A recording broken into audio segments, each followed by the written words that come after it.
Good evening friends, आप सभी का मेरे यूट्यूब मंच Gyandeep center of professional studies में हार्दिक स्वागत है। आज हम एक्सटर्नल कमर्शियल बोरोइंग के बारे में जानेंगे कि इसके कौन कौन से रूट होते हैं, ऑटोमेटिक रूट और इसका जो दूसरा जो होता है आपका अप्रूवल रूट क्या होता है, ये किस तरह से ये बिजनेस को हेल्प करता है और बिजनेस क्यों इस ईसीबी की तरफ जाते हैं। तो इन सब को हम डिटेल में पढ़ेंगे। तो सबसे पहले फ्रेंड्स हम इसका देख लेते हैं बेसिक डेफिनेशन।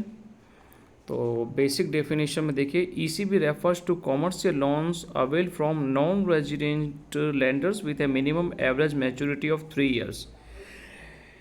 यानी फ्रेंड, ईसीबी से तात्पर्य नॉन रेजिडेंट लैंडर से मिनिमम 3 साल की एवरेज मैच्योरिटी वाले कमर्शियल लोन से है। ठीक है। नेक्स्ट में क्या कहता है, फॉर्म्स में, इसके फॉर्म्स में इंक्लूडेड है bank loan, buyer credit, supplier credit and securitization instrument like floating rate notes and fix rate bond. यानी कि कमर्शियल जो बोरोविंग, एक्सटर्नल कमर्शियल जो बोरोविंग है, इसके अंदर commercial bank loan, buyers credit, suppliers credit, securitize instrument, official export credit agency से जो credit होता है वो, और मल्टीलेटरल फाइनेंशियल इंस्टीट्यूट जैसे एडीबी और आईएफसी से बोरोविंग होती है, वो भी ईसीबी में इंक्लूड है। अब नेक्स्ट है कि बताता है कि ECB can be access under 2 routes, automatic routes and approval route. यानी ईसीबी 2 रूट से एक्सेस की जा सकती है, एक ऑटोमेटिक रूट होता है, दूसरा अप्रूवल रूट होता है। अब हम 1 बाय 1 इसका आगे देखेंगे कि कौन से रूट से ये चलता है, उनका डिटेल स्टडी करेंगे हम।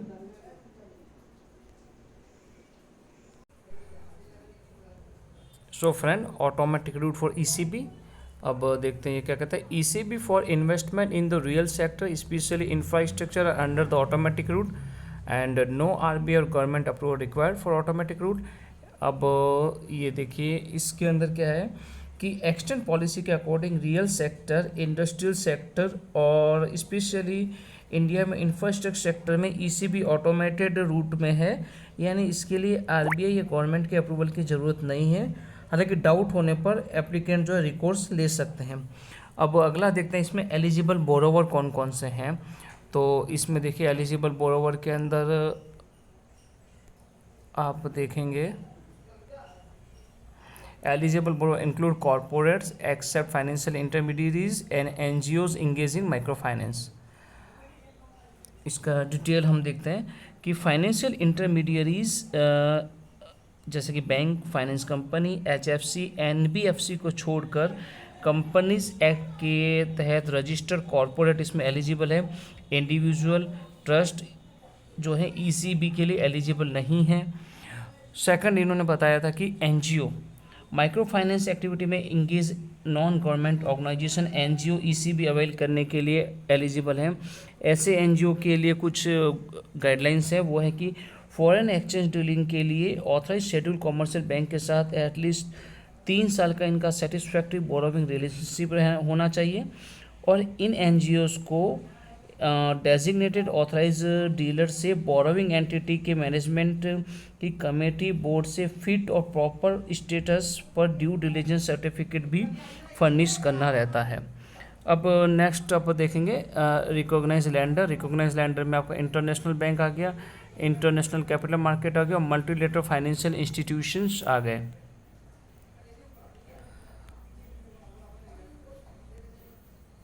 इनके बारे में देखते हैं। अब रिकॉग्नाइज लैंडर के बारे में हम डिटेल में देखते हैं चीज़ों को। बोरोवर इंटरनेशनल रिकॉग्नाइज सोर्सेज से ईसीबी रेज कर सकता है, जिसमें जो प्रमुख है वो है international bank, international capital market, multilateral financial institute यानी बहुपक्षीय फाइनेंशियल इंस्टीट्यूट जैसे कि आईएफसी हो गया, एडीबी हो गया, सीडीसी हो गया, एट्सेट्रा। उसके अलावा एक्सपोर्ट क्रेडिट एजेंसीज होती है, इक्विपमेंट सप्लायर होते हैं, फॉरेन कोलैबोरेटर जो होते हैं वो होते हैं, फॉरेन इक्विटी होल्डर होते हैं। इसके अलावा ओवरसीज ऑर्गेनाइजेशन से भी ये ईसीबी फंडिंग हो सकती है। तो ईसीबी की प्लानिंग करने वाले ओवरसीज ऑर्गेनाइजेशन को ओवरसीज बैंक से ड्यू डिलीजेंस का सर्टिफिकेट फर्निश करना होगा। जो होस्ट कंट्री रेगुलेटर के रेगुलेशन में और एफएटी यानी financial action task force guidelines को अध्ययन करता हो। ड्यू डिलिजेंस सर्टिफिकेट जो ओवरसीज ऑर्गेनाइजेशन को लेना होगा उसमें क्या क्या चीज़ होना चाहिए। लेंडर जो है उसका बैंक के साथ कम से कम 2 साल के पीरियड के लिए अकाउंट हो।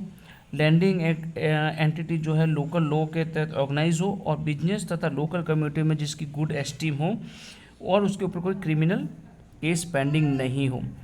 इसके अलावा इंडिविजुअल लैंडर्स भी होते हैं। इंडिविजुअल लैंडर को एक ओवरसीज बैंक से ड्यू डिलिजेंस सर्टिफिकेट ऑब्टेन करना होगा जो इंडिकेट करता हो कि लैंडर 2 साल के पीरियड के लिए बैंक में जिसका अकाउंट रख रहा है। अदर एविडेंस डॉक्यूमेंट जैसे कि ऑडिटेड अकाउंट स्टेटमेंट हो गया, इनकम टैक्स रिटर्न्स हो गया, जो ओवरसीज लैंडर फर्निश कर सकता है को ओवरसीज बैंक से सर्टिफाइड और फॉरवर्ड करना जरूरी होता है। जिन देशों में केवाईसी पॉलिसी से को अध्ययन करना जरूरी नहीं होता है या उनकी पालना करना जरूरी नहीं होता है वहाँ के इंडिविजुअल लैंडर को ईसीबी एक्सटेंड की परमिशन नहीं है। ठीक है, फिर नेक्स्ट देखेंगे ईसीबी इंटरनेशनली रिकॉग्नाइज सोर्स से अवेल की जा सकती है और उसकी एक रिकॉग्नाइज कैटेगरी और है जिसको हम फॉरेन इक्विटी होल्डर भी कहते हैं।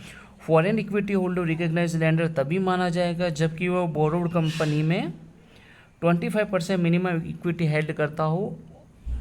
ये किस केस में, जब 5 मिलियन यूएसडी का ईएसबी हो और 5 मिलियन से ज़्यादा यूएसडी से ज़्यादा की ईसीबी मामले में क्या होगा, 25% मिनिमम इक्विटी तो हेल्ड करना ही है उसको। उसके अलावा डेब्ट इक्विटी रेशियो 4% से ज़्यादा नहीं होना चाहिए।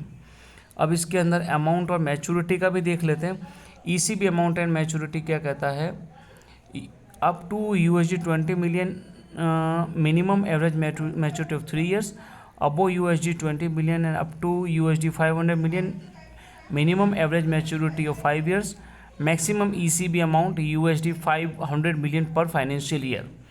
यानी फ्रेंड्स 20 मिलियन यूएसडी तक या उसके बराबर की ईसीबी जिसकी मिनिमम एवरेज मैच्योरिटी जो है 3 साल तक की होनी चाहिए। 20 मिलियन यूएसडी से ज़्यादा और 500 मिलियन यूएसडी या उसके बराबर की ईसीबी में मिनिमम एवरेज मैच्योरिटी 5 साल की होनी चाहिए। नेक्स्ट है, एक फाइनेंशियल ईयर में एक कॉरपोरेट मैक्सिमम 500 मिलियन यूएसडी तक की ईसीबी रिलीज कर सकता है। ठीक है, उसके अलावा माइक्रो फाइनेंस में इंगेज एनजीओ एक फाइनेंशियल ईयर में मैक्सिमम 5 मिलियन यूएसडी तक की ईसीबी रिलीज कर सकता है। 20 मिलियन यूएसडी तक की ईसीबी पर कॉल पुट ऑप्शन भी हो सकता है, provided call put option exercise करने से पहले ईसीबी की मिनिमम 3 years की जो एवरेज मैच्योरिटी जो है वो कंप्लीट हो गई हो। नेक्स्ट है, हम देखते हैं इसमें ऑल इन कॉस्ट सेलिंग। अब देखते हैं ऑल इन कॉस्ट सेलिंग में क्या है। All in cost includes rate of interest, fees and expenses in foreign currency, exclude commitment fee, prepayment fees and fees payable in INR.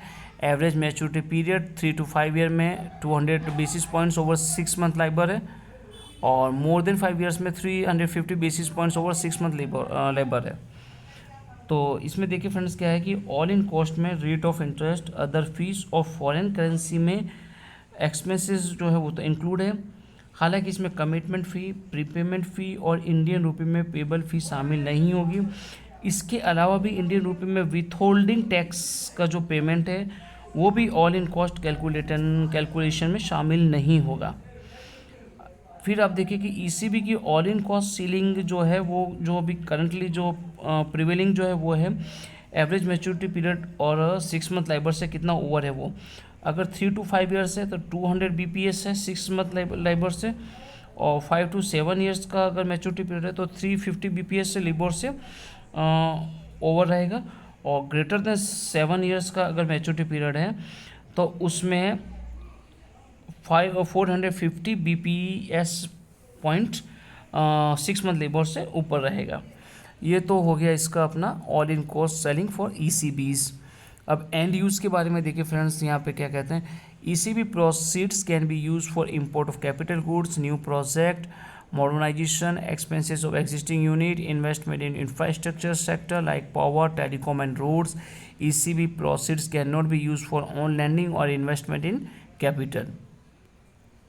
Okay तो अब देखिए friend, ECB का जो है, ईसीबी केवल इन्वेस्टमेंट जैसे कि कैपिटल गुड्स का import, new project, existing unit का मॉडर्नाइजेशन या एक्सपेंशन जो कि रियल सेक्टर, इंडस्ट्रियल सेक्टर में एमएसएमई और इंफ्रास्ट्रक्चर इंक्लूड है उसमें हो।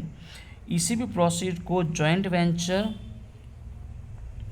में डायरेक्ट इन्वेस्टमेंट में भी यूज़ किया जा सकता है। ईसीबी प्रोसीड्स को पीएसबी के फर्स्ट स्टेज शेयर एक्विजिशन में यूटिलाइज कर सकते हैं। उसके अलावा ईसीबी प्रोसीड्स को होली ऑन सब्सिडरीज जो होती है डब्ल्यूएस में भी डायरेक्ट इन्वेस्टमेंट में यूज़ किया जा सकता है। माइक्रो फाइनेंस में इंगेज जो एनजीओ है वो ईसीबी प्रोसीड्स को एसएचजी को लैंडिंग में यूटिलाइज कर सकती है। कॉरपोरेट द्वारा ईसीबी प्रोसीड्स को कैपिटल मार्केट में इन्वेस्टमेंट या ऑन लैंडिंग या एक कंपनी को एक्वायर या उसके पार्ट को एक्वायर करने में इसका ईसीबी प्रोसीड्स का यूज़ नहीं किया जा सकता है कॉरपोरेट द्वारा। ईसीबी प्रोसीड्स को रियल इस्टेट में यूटिलाइज नहीं किया जा सकता है। यहाँ पे जो टर्म रियल है, आपने पहले तो देखा था कि रियल इस्टेट में यूज़ होता है, लेकिन यहाँ पे कह रहा है कि रियल इस्टेट में यूटिलाइज नहीं हो सकता है। रियल इस्टेट का मीनिंग जो है वहाँ पे टर्म रियल इस्टेट में इंटीग्रेटेड टाउनशिप, जैसा कि ministry of commerce and industries का जो है गाइडलाइंस, उसमें जो इंटीग्रेटेड टाउनशिप डेवलपमेंट है वो शामिल नहीं है। It means integrated township development वाले के अंदर जो है आप रियल इस्टेट में इस ईसीबी को यूज़ कर सकते हैं। वर्किंग कैपिटल हो गया, जनरल कॉरपोरेट पर्पस के लिए हो गया, और एग्जिस्टिंग रूपी लोन के रीपेमेंट में भी ईसीबी का एंड यूज़ नहीं किया जा सकता है। अब नेक्स्ट हम देखेंगे parking in the utilization of ECB proceeds. अब यहाँ पे देखिए फ्रेंड्स क्या कहता है, ECB proceeds must be park overseas until needed India, can be invested in liquid asset like deposit, certificate of deposit, treasury bill with a high credit ratings. Investment should be easily liquidated when funds are required. तो यहाँ friends ये क्या कहता है कि ECB proceed को जब तक भारत में ज़रूरत नहीं हो तब तक के लिए ओवरसीज़ पार्क किया जाना चाहिए। ईसीबी प्रोसीड्स को ओवरसीज़ में कहाँ का इन्वेस्ट किया जा सकता है, डिपॉजिट में किया जा सकता है, सर्टिफिकेट ऑफ डिपॉजिट में किया जा सकता है। इंडिया में ऑथराइज्ड जो डीलर हैं उनकी ओवरसीज़ ब्रांच में डिपॉजिट में भी पार किया जा सकता है।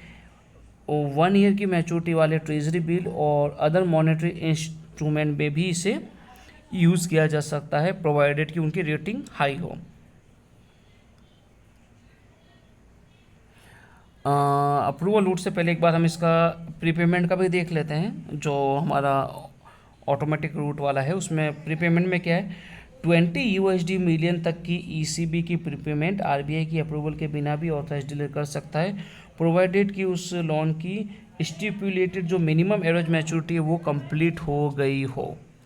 ठीक है, अब हम नेक्स्ट देखेंगे प्रोसीजर्स के बारे में देखेंगे। प्रोसीजर क्या, बोरोवर रिकॉग्नाइज लेंडर के साथ ईसीबी रेज करने के लिए ऑटोमेटिक रूट के अंडर आरबीआई अप्रूवल के बिना ही लोन एग्रीमेंट में एंटर हो सकता है।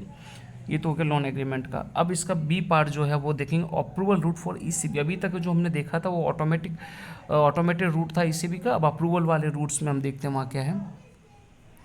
देखिए friends, approval route for ECB applies to cases outside the scope of automatic routes, includes financial institutions focus on infrastructure, export finance and NBFCs for financing infrastructure equipment. ECB proposal under this route are considered on a case to case basis by the RBI. वहाँ हमने देखा था automated route में, आपने देखा था कि financial जो इंस्टीट्यूशन थे वो इसके लिए एलिजिबल नहीं है, बट अप्रूवल रूट में यहाँ पे अलग तरह से चीज़ें चलती है। अप्रूवल रूट में क्या होता है कि ईसीबी जो प्रपोजल कवर होते हैं उसमें सबसे पहले हम देखते हैं एलिजिबल बोरोवर जो हैं। एलिजिबल बोरोवर क्या है, ऐसी फाइनेंशियल इंस्टीट्यूशन जो एक्सक्लूसिव इंफ्रास्ट्रक्चर या एक्सपोर्ट फाइनेंस में डीलिंग करते हैं, जैसे कि आपका IDFC हो गया, IL&FS हो गया, पावर फाइनेंस कॉरपोरेशन हो गया, IRCON हो गया और एक्सिम बैंक हो गया।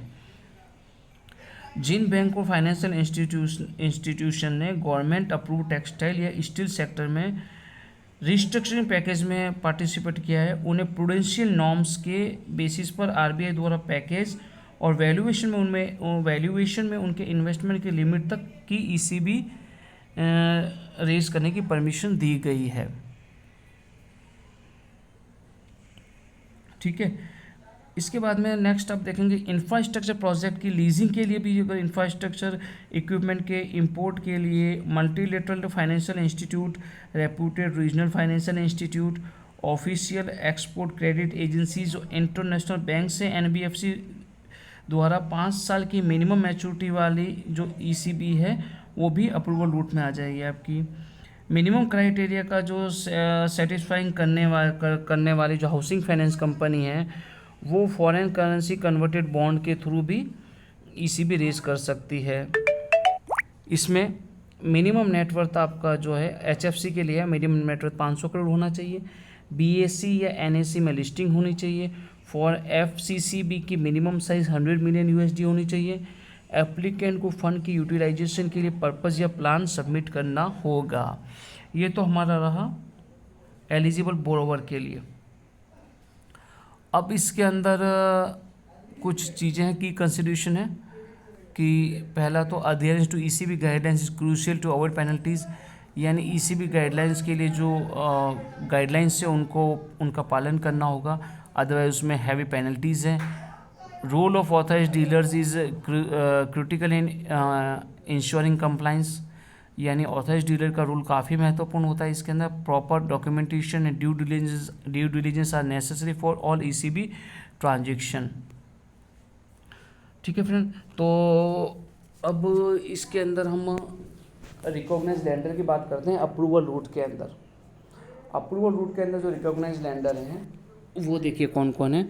बोरोवर्स जो इंटरनेशनली रिकॉग्नाइज सोर्सेज से ईसीबी रेज कर सकता है, जिसमें जो मेन है वो है इंटरनेशनल बैंक हो गए, इंटरनेशनल कैपिटल मार्केट हो गया, मल्टीलेटरल फाइनेंशियल इंस्टीट्यूशन जैसे कि आईडीएफसी, एडीबी, सीडीसी हो गया, एक्सपोर्ट क्रेडिट एजेंसीज हो गई, इक्विपमेंट के सप्लायर्स हो गए, फॉरेन कोलैबोरेटर्स हो गए और फॉरेन इक्विटी होल्डर्स हो गए।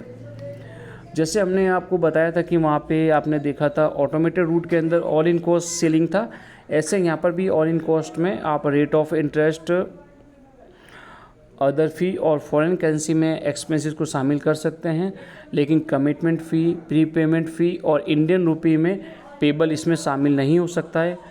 मोरओवर इसमें इंडियन रुपी में with holding tax all in cost calculation में शामिल नहीं किया जा सकता है। सेम ऑटोमेटेड रूट वाला ही यहाँ पे लागू है। एंड यूज़ के लिए क्या कहते हैं, ईसीबी केवल रियल सेक्टर, इंडस्ट्रियल सेक्टर जिसमें एसएमई भी शामिल है, इंफ्रास्ट्रक्चर सेक्टर में इन्वेस्टमेंट के लिए रेज की जा सकती है।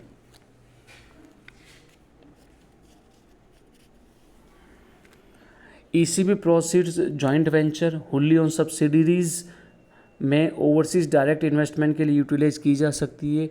ईसीबी प्रोसीड का यूटिलाइजेशन डिस इन्वेस्टमेंट प्रोसेस में शेयर्स के फर्स्ट स्टेज एक्विजिशन में किया जा सकता है। इसके अलावा पीएसयू शेयर्स के गवर्नमेंट डिस इन्वेस्टमेंट प्रोग्राम के तहत मैंडेटरी सेकेंड स्टेज ऑफर में भी किया जा सकता है। बैंक फाइनेंशियल इंस्टीट्यूशन को छोड़कर एक कॉरपोरेट ईसीबी प्रोसीड्स को ऑन लैंडिंग या कैपिटल मार्केट में इन्वेस्टमेंट या कंपनी एक्वायर करने के लिए उस प्रोसीड का यूज़ नहीं कर सकता है। रियल एस्टेट में ईसीबी प्रोसीड्स का यूटिलाइजेशन परमिटेड नहीं है। यहाँ पर टर्म रियल एस्टेट में ministry of commerce and industries, department of industrial policy and promotion द्वारा defined development of integrated township शामिल नहीं है। यहाँ पर रियल एस्टेट में यानी इंटीग्रेटेड टाउनशिप डेवलपमेंट में रियल एस्टेट का यूज़ किया जा सकता है। Working capital, general corporate purpose और एग्जिस्टिंग रुपी लोन के रिपेमेंट के लिए भी ईसीबी का एंड यूज़ नहीं किया जा सकता है।